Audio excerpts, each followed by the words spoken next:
We back with another video. Today we are meeting with Jay. And Jay, go ahead and introduce yourself, man. What's up, y'all? My name is Jayyd McCray, aka Jay the Barber. Yes, sir. This is my client Bernard. Yes, sir. Yes, sir. Today, we give him like a mid fade on the top line, the mud line, his mustache up. Not too fancy, just a simple cut. Yes, sir. And one of my questions is, what gave you the motivation to become a barber? Well, actually, this happened out of really nowhere for real. Mm-hmm. I really started cutting hair in high school. Probably like I think it was my 10th grade year. I think I was going to the 10th grade. It was something like that. I just randomly picked up the clippers because I always felt that I knew I was gonna do something in life. I knew I was gonna venture off into something. Like whether that, traveling outside of my hometown, which is Birmingham. Mm-hmm. And so like, I don't know, at that time I was like, man, I ain't gonna trust nobody to cut my hair like I leave home. So shit, I just picked up the clippers, just trying to learn how to cut my own hair, and it turned to a passion for me. And that was probably about to be almost 8 years now since I've been cutting hair. I've been cutting since I was like 15, I guess. Dang. Like 15. So I've been cutting hair for a minute now. I be telling people I really had a career in this already, and I'm only 22. Dang. And that's what I'm talking about, because a lot of young men and young women don't have like that mindset. So some people may need that encouragement to like step off that porch or like take that leap of faith. And I like how you living your dream, and you've been living it since 15 years old. A lot of young men at that age, don't know what they want to do in life. And one of my second questions is, what makes you different from other barbers? Well, what makes myself different? I just try to be me. I don't try to do nothing that's out of my comfort zone. But, something that I'm not comfortable with. I'm completely, okay with being myself. Okay with how I cut hair. How I cut hair, just how I approach the game of barbering. Because even right now, like I said, I've been cutting hair for a long time. I could have probably got my barber license 3-4 years ago if I wanted to, but at that time it wasn't something that I guess I didn't see the vision in, mm-hmm. and exactly what I wanted to do yet. But I don't know. I just feel like what set me different from other barbers is I'm okay with being myself. Mm-hmm. Learning new things, bringing high quality service. To my clients for really reasonable prices. That's what I'm talking about. And a lot of people, just like you said, they have to. It seems like with me taking the assumption that a lot of people have to go through self-doubt, and I ain't gonna lie, that can discourage an individual or anything like that. And I'm glad I'm able to have you on the channel to show people take that risk. What may be stopping you can be in store you for something bigger. And another thing, when you cut hair and things like that, whether it's female or males, things like that, how does that make you see? Is it like a creative kind of art when you cut hair, or like what would you call it?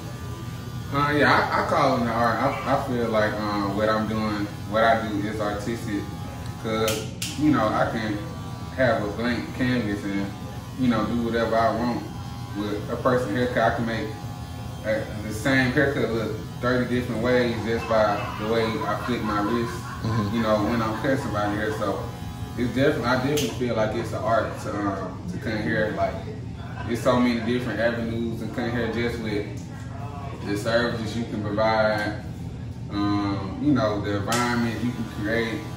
It's a whole art in the whole entire industry of just being a barber. Like, so that's really what I also like about being a barber. Like, I can create my own environment. Mm-hmm. I can create my own name for myself, my own story. And so that's what I like about it. And oh yeah, that's why to me it's an art form to me. So. Yeah.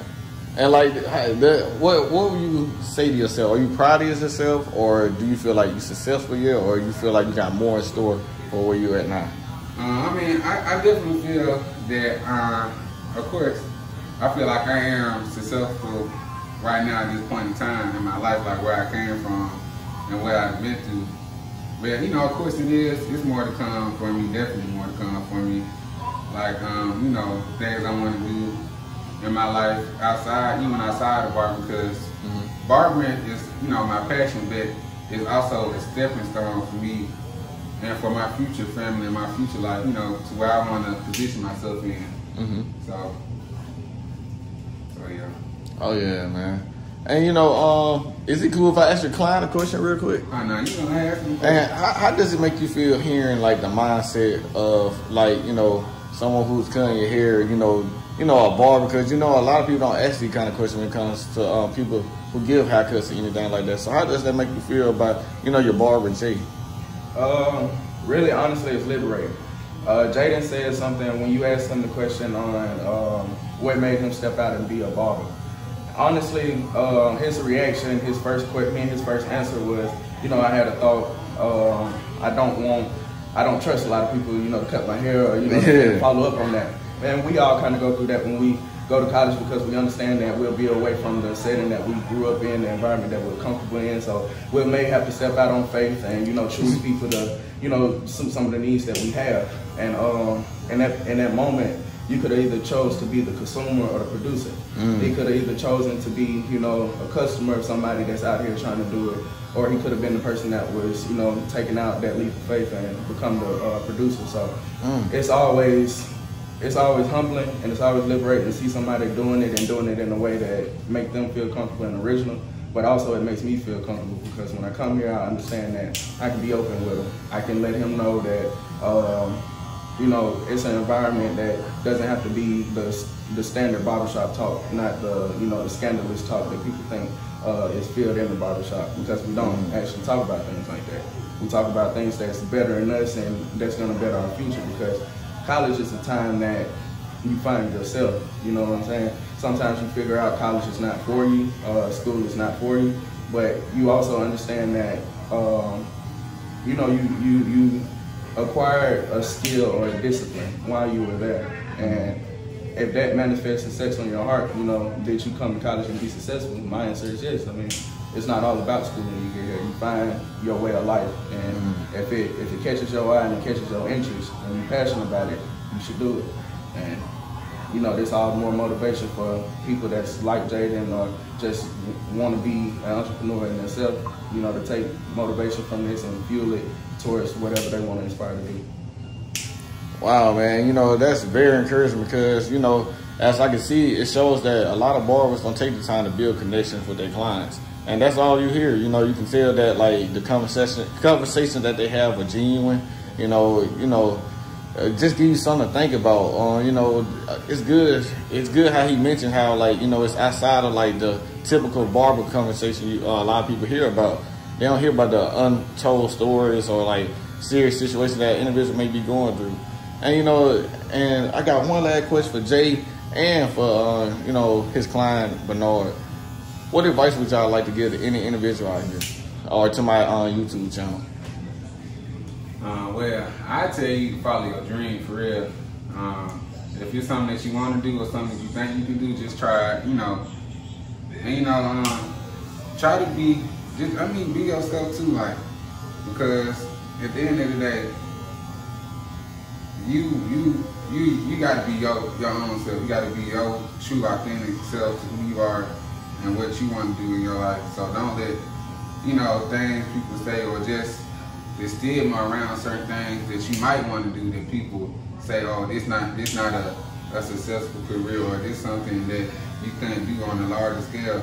And a lot of people even say that with barbering, but I know people personally, and I know other people who I watched growing, you know, over the years that turned their barbering into $100,000 a year business, like, and that's doing stuff, you know, in the shop, outside the shop, with like selling, you know, certain products and stuff like that. And that's something eventually, and actually I'm trying to venture off into within the next month or so. I'm actually just trying to start my own product line. I'm gonna start off with like a hair balm and hair oil. So definitely just be yourself and try, you know, and just try. Like that's all you gotta do. Just try to be yourself, and that's all I gotta say. And for you, Bernard, piggybacking off of what he's saying, really once you do find yourself, find your, you know, your way in this path in this world, don't get caught up in thinking that, you know, it's independent life and that you'll be a self-made person. There's a lot of people in this world that have made it, and they always portray this image of being self-made, but not one person has made it without help. So always be open to the help in this world that's good and useful for you, the genuine help, because you're gonna need it. It's gonna be some times that will get rough on that journey. You always, you know, every day not gonna be like the last.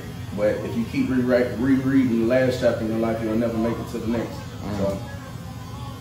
And I want, man, this conversation right here is like worth a million, because, you know, a lot of people don't see this conversation between a lot of young men or hear that story.